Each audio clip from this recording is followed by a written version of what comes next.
Allah sa mu ga annabi Muhammadu. Kai, kutumar yau bara a sa'a muka fito. Irin wannan dan kareren gida haka? Assalamu alaikum Waidi. Sadaka. Ya ta taimaka min dan Allah. Wallahi yunwa nake ji.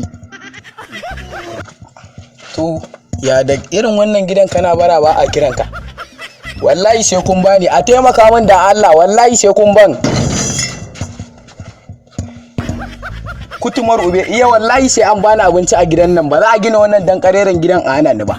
Waidi, a taimaka min wallahi sai an bani, ka arena mun wayo mana. In zo bara gida mai get kuma Waidi. Wayya dai wannan me ya nufin wayannan mutanen?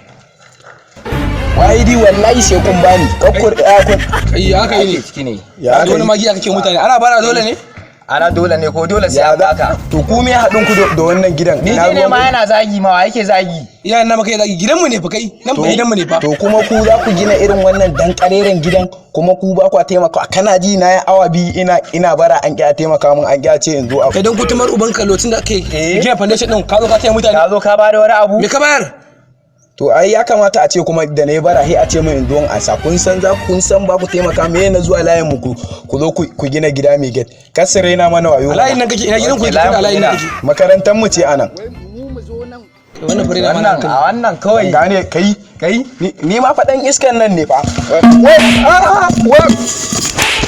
alai ya hakuri dan wallahi kun kuma wallahi Allah ka gina iyayen nan ba za ki ya Allah ka ce aya ta suka wore tashi Askore.